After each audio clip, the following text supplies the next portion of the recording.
अस्सलाम वालेकुम, कैसे हैं आप सब। आई होप कि आप सब लोग ठीक ठाक होंगे और वेलकम है आप सबका आपके अपने YouTube channel my own garden पे। आज की जो वीडियो है उसके अंदर मैं आप लोगों के साथ पार्सल पैकिंग की वीडियो शेयर कर रही हूँ कि जो इस हफ़्ते मैंने पार्सल जो हैं वो भेजे थे और अल्हम्दुलिल्लाह ये सब जो हैं वो डिलीवर हो गए हैं।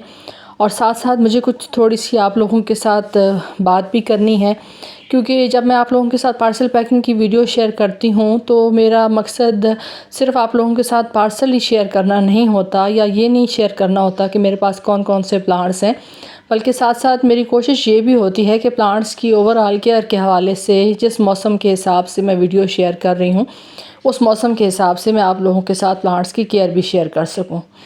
तो अब आगे जो है वो मौसम क्योंकि ठंडक की तरफ जा रहा है और तकरीबन 1 से 2 हफ़्ते जो हैं वो हम अगर ये प्लांट्स वगैरह आप लोग ऑर्डर उस तरह से करते हैं तो मैं डिलीवर करूँगी। उसके बाद से पार्सल जो है वो इन प्लांट्स के हवाले से मैं आगे मज़ीद जो है वो नहीं करूँगी, क्योंकि आगे जब मौसम नवंबर स्टार्ट होगा तो ज़ाहिर ठंडक हो जाती है। प्लांट्स को अगर आप उस तरीके से नहीं केयर कर पाते या आप अभी बिगिनर हैं तो फिर मैं आपको रिकमेंड यही करूँगी हमारे पास किसी मौसम में भी प्लांट्स आ जाएं, क्योंकि अल्हम्दुलिल्लाह इतना एक्सपीरियंस हो चुका है कि किसी भी मौसम के हिसाब से अगर प्लांट्स आ जाएं तो उसको हम संभाल लेते हैं। लेकिन हर बंदा उस तरह से प्लांट्स की केयर नहीं कर पाता। ख़ास तौर पे जो लोग मेरे बहन भाई गार्डनिंग स्टार्ट कर रहे हैं उनके हवाले से मैं बात कर रही हूँ। ये प्लांट्स फिर इंशाल्लाह अभी तो आपको ये मिलेंगे अक्टूबर एंड तक, आप लगा सकते हैं, आराम से केयर कर सकते हैं, क्योंकि मौसम बहुत जो है ना वो अप डाउन चल रहा है। कभी अभी पिछले दिनों हमारे यहाँ ये सूरत हाल थी कि हमने पंखे बंद कर दिए थे, लेकिन पिछले 2 दिन से गर्मी की फिर से सूरत हाल अजीब सी हुई पड़ी है। समझ नहीं आ रही कि आया प्लांट्स के हवाले से हम क्या केयर करें। मैंने अभी सीड्स भी आप लोगों के साथ लगाने शेयर करने हैं, लेकिन गर्मी जो है वो इतनी ज़्यादा फिर दोबारा से बढ़ गई है कि समझ नहीं आती कि अभी अगर सीड्स ना लगाए तो नवंबर में तो फिर बहुत ज़्यादा ठंड हो जानी है। तो इस तरह से मौसम के हवाले से प्लांट्स के ऊपर भी उस चीज़ का अफेक्ट होता है। तो अब मैं आगे जो है वो इंशाल्लाह फिर फरवरी मार्च में इंशाल्लाह कोशिश करूँगी कि उस टाइम पे आप लोगों के साथ फिर दोबारा से ये सारे जो परमानेंट प्लांट्स हैं ये शेयर करूँगी, क्योंकि इनका जो ग्रोइंग टाइम है फिर फरवरी मार्च में दोबारा से स्टार्ट होगा। इस दौरान में मैंने सोचा है, जैसे पिछले साल मैंने आप लोगों के साथ डिफरेंट टाइप के सक्लेंट्स शेयर किए थे, तो आगे आने वाली जो मेरी प्लांट सेलिंग की वीडियोस होंगी इंशाल्लाह क्योंकि सक्लेंट्स का सीज़न स्टार्ट होने वाला है, तो आगे फिर इंशाल्लाह सक्लेंट्स की डिफरेंट वैरायटीज़ जो जैसे मैंने पिछले साल आप लोगों के साथ शेयर किया था वैसे ही इस साल भी मैं आप लोगों के साथ डिफरेंट वैरायटीज़ सक्लेंट्स की शेयर करूँगी। स्ट्रिंग्स होंगी, जैसे पिछले साल आप लोगों के साथ स्ट्रिंग्स की डील शेयर की थी, इस दफ़ा मेरा इरादा ये है कि मैं आप लोगों के साथ सक्लेंट्स की डील भी शेयर करूँ, ना सिर्फ स्ट्रिंग्स की हो। जैसे डिफरेंट 7 से 8 टाइप की स्ट्रिंग्स की डील मैंने पिछले साल भी आप लोगों के साथ शेयर की थी, तो इस दफ़ा कुछ सक्लेंट्स की डील भी आएंगी, कुछ इनफरादी या इंडिविजुअल सक्लेंट्स भी आप लोगों के साथ फॉर सेल के लिए अवेलेबल होंगे। तो इंशाल्लाह कुछ इरादा तो है, आगे अल्लाह बेहतर सबब बनाने वाला है। मौसम के हिसाब से आगे जो है हम लेके इसको चलेंगे। दूसरी चीज़ ये कि जो मेरे बहन भाई मुझसे प्लांट्स लेते हैं उनको लगाने के टाइम पे उन्हें कुछ एहतियात करनी पड़ती है। अगर वो उस एहतियात का ख्याल नहीं करेंगे तो फिर ये प्रॉब्लम हो सकती है कि उनके पास वो प्लांट्स अच्छे से ना चलें। मैं यहाँ पे अपनी एक सब्सक्राइबर व्यूवर सिस्टर का जो है वो रेफरेंस देना चाहूँगी। उन्होंने मुझसे प्लांट्स मंगवाए थे और अल्हम्दुलिल्लाह उनको प्लांट्स सेफ़ली मिले थे, लेकिन क्योंकि थोड़ा जब हम उसका सॉइल मीडिया बनाते हैं तो उसके अंदर हमें कुछ बेसिक चीज़ों का ख्याल रखना पड़ता है कि एक प्लांट जब आपके पास 2 से 3 दिन के गैप में, यानी 2 से 3 दिन पार्सल के दौरान, डिलीवरी के दौरान, यानी प्लांट्स के 2 से 3 दिन में आप तक पहुंच जाते हैं। अगर मैं मंडे को आप लोगों को भिजवाती हूँ तो मंडे और ट्यूसडे और वेडनेसडे तक होपफुली काफ़ी सारे एरियाज़ में जो है ना प्लांट्स मिल जाते हैं। तो जब वो प्लांट्स आप तक पहुंचते हैं तो वो, क्योंकि डिहाइड्रेशन एक नॉर्मल काम है इस प्लांट्स के सारे प्रोसेस के अंदर, तो आपने इस चीज़ का ख्याल रखना है कि प्लांट्स बहुत ज़्यादा डिहाइड्रेट हुए होते हैं। तो जब आप उनको लगाएंगे सबसे पहले तो उनको पानी के अंदर कुछ टाइम के लिए रखें। कैक्टस और सक्लेंट्स को ये चीज़ नहीं करनी। कैक्टस और सक्लेंट्स को आप डायरेक्ट लगा दें। उनको अगर आप पानी के अंदर डिप करेंगे तो उनकी जो जड़ें हैं वो गलने का और स्टेम्स जो है वो रॉट होने का डर होता है। तो जब आप उसके लिए मट्टी बनाएंगे, जो बेसिक एक काम है, हर तरह के जो परमानेंट प्लांट्स हैं मैं उस हवाले से बात कर रही हूँ। तो जब आप उनके लिए मट्टी बनाएंगे तो आपने उनके लिए बहुत सॉफ्ट सॉइल बनानी है और बहुत ज़्यादा उसके अंदर फर्टिलाइज़र ऐड नहीं करना, बहुत ज़्यादा, क्योंकि बहन भाई जब समझते हैं कि प्लांट्स हमारे पास आ गए हैं तो अब हम एकदम से इनको इस तरह से इनकी केयर करें या इनके लिए ऐसी मट्टी बनाएं कि वो फ़ौरन से उस शौक में से निकलें और हमारे पास अच्छे से ग्रो करें।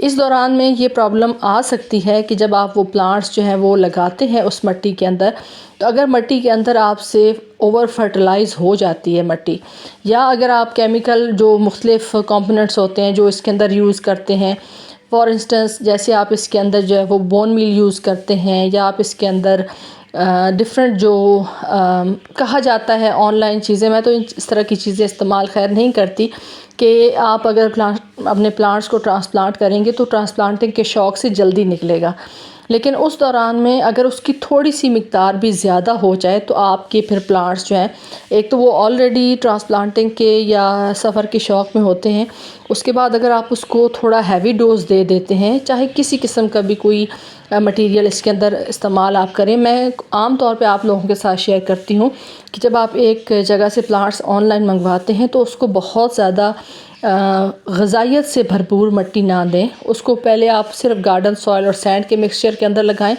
जब वो आपके पास अच्छे से चल जाएं, उसके बाद आप चाहे इसके अंदर कोई सा भी फर्टिलाइज़र आप देना चाहें, आप लिक्विड फॉर्म में दे सकते हैं, आप सॉलिड फॉर्म में दे सकते हैं, दोनों तरीक़ों से। लेकिन उसके लिए ज़रूरी ये है कि जिस नए पॉट के अंदर आपने उन प्लांट्स को लगाया है उसके अंदर वो पहले से सेट हो जाए। जब प्लांट अपने नए पॉट के अंदर रूट्स डेवलप कर लेता है तो फिर वो उस ट्रांसप्लांटिंग के शौक में से भी निकल आता है और नए पॉट में उसकी ग्रोथ भी स्टार्ट हो जाती है। फिर आप चाहे कोई सा भी आप लिक्विड फर्टिलाइज़र दें या आप उसको ड्राई फॉर्म में कोई सा भी फर्टिलाइज़र दें, क्योंकि मैं तो कॉमनली जो है वो ऑर्गेनिक मैटर यूज़ करती हूँ, केमिकल जो फर्टिलाइज़र्स हैं उसके हवाले से तो मेरी इतनी ज़्यादा इन्फॉर्मेशन भी नहीं है। तो अगर आप पहले ही एकदम से उसको हैवी डोज दे देंगे तो ज़ाहिर है आपकी जो प्लांट्स हैं वो एक ट्रांसप्लांटिंग के शौक़ में, सफ़र के शौक़ में हैं, 2 से 3 दिन वो मट्टी के बग़ैर सफ़र कर रहे हैं। बेशक उसके साथ लाइट सी मट्टी होती है, लेकिन ज़ाहिर है एक गमले में से एक प्लांट निकला हुआ है तो वो शौक़ में होता है। अगर आप उसको बहुत ज़्यादा इस तरह से ग़िज़ाइयत से भरी हुई चीज़ों के साथ लगाने की कोशिश करेंगी, जैसे मिसाल के तौर पे हम मरीज़ होते हैं, किसी भी बीमारी का शिकार होते हैं, तो हमें पहले हल्की ग़िज़ा दी जाती है ताकि हम थोड़ा सा खाने पीने की हमारी जो रूटीन है वो नॉर्मलाइज़ हो जाए। अगर हमें एकदम से तली हुई या बहुत ज़्यादा फ्राई की हुई चीज़ें दी जाए तो ज़ाहिर है हमारा स्टमक उस चीज़ को एक्सेप्ट नहीं करता। सेम यही चीज़ जो होती है ये हमारे प्लांट्स के साथ भी होती है। ज़ाहिर है उन्होंने ग्रो करना होता है, उनकी ग्रोथ होती है, नई जगह पे उन्होंने शिफ्ट होना होता है, तो थोड़ा सा टाइम लगता है। अगर आप ये समझेंगे कि हम एकदम से प्लांट्स को लगाएंगे और दूसरे दिन हम ये देखेंगे कि प्लांट्स बिल्कुल स्ट्रेस से निकल आएंगे, तो नहीं। किसी भी मौसम में आप प्लांट्स को लगाएं सिवाय मानसून के। मानसून में क्योंकि हवा में नमी बहुत ज़्यादा होती है तो ज़्यादा प्लांट्स जो है वो ट्रांसप्लांटिंग के या शिफ्टिंग के शौक़ में जल्दी निकल आते हैं, 24 से 36 घंटे में निकल आते हैं। लेकिन अगर आपने इस तरह से प्लांट्स ऑनलाइन कहीं से मंगवाए हैं तो कम से कम 1 से 1.5 हफ़्ता आपके प्लांट्स को उस शौक़ में से निकलने में लगता है। तो उसके लिए बेहतर ये है कि आप थोड़ा सा टाइम दें प्लांट्स को और उनकी केयर इस तरीके से करें कि उनको पहले अपने माहौल के हिसाब से एडजस्ट करें। जब वो आपके माहौल के हिसाब से उस नए पॉट के अंदर, नई सॉइल के अंदर थोड़ा सा सेट हो जाएं, उसके बाद आप जो है वो चाहे कोई सा भी फर्टिलाइज़र उसको देना चाहें आप दें। ज़ाहिर है हमारी कोशिश तो यही होती है कि अगर कोई वैरायटी हमने ऐड की है तो हम उसका इतना ज़बरदस्त ख्याल रखें कि वो बहुत अच्छे से हमारे गार्डन में चले और उसकी जो रौनक है या ख़ूबसूरती है वो हमारे गार्डन को मज़ीद निखारे। तो ये कुछ बेसिक चीज़ें थी जो मैंने आप लोगों के साथ शेयर की हैं, और जिन सिस्टर के साथ ये मामला हुआ है उनके परमिशन से, बल्कि उन्होंने मुझे ये आइडिया दिया है कि आप इस हवाले से ज़रूर शेयर करें। हो सकता है इससे काफ़ी सारे जो बहन भाई हैं जो प्लांट्स ऑनलाइन परचेज़ करते हैं उनका भला हो जाए। तो आया आपको ये इन्फॉर्मेशन अच्छी लगी है? ये आपके काम की इन्फॉर्मेशन है। ये जो प्लांट्स हैं इनमें से अगर आपको कोई प्लांट पसंद है तो मैं यहाँ पे अपना जो है वो व्हाट्सएप नंबर भी लिख देती हूँ। आप उस पर रब्ता करके इसमें से कोई सा भी प्लांट अगर आप मंगवाना चाहें तो मैसेज कर दें। मैं आपको जो व्हाट्सएप पे अगर आप मैसेज करेंगे तो मैं आपको उन प्लांट्स की जो आपने तस्वीरें भेजी होंगी मैं उसकी प्राइस लिस्ट आपको भेज दूँगी। अभी कुछ टाइम ये जो प्लांट्स हैं ये आप आराम से लगा सकते हैं, लेकिन अक्टूबर एंड के बाद ये सारे प्लांट्स जो हैं फिर इंशाल्लाह आपको नेक्स्ट ईयर जो है वो फरवरी मार्च में इंशाल्लाह ये सारे प्लांट्स फिर आपको मिलेंगे, क्योंकि मैं सीज़न ऑफ हो जाए तो मैं उन प्लांट्स की जो है वो सेलिंग का काम नहीं करती। तो आई होप कि ये शेयरिंग जो मैंने आप लोगों के साथ शेयर की है ये आपके लिए इन्फॉर्मेटिव और हेल्पफुल रहेगी। वीडियो अच्छी लगे तो वीडियो को लाइक कर दें, चैनल पर फर्स्ट टाइम आ रहे हैं तो चैनल को सब्सक्राइब कर दें। आप सबकी वीडियो देखने का बहुत बहुत शुक्रिया। अल्लाह हाफिज़।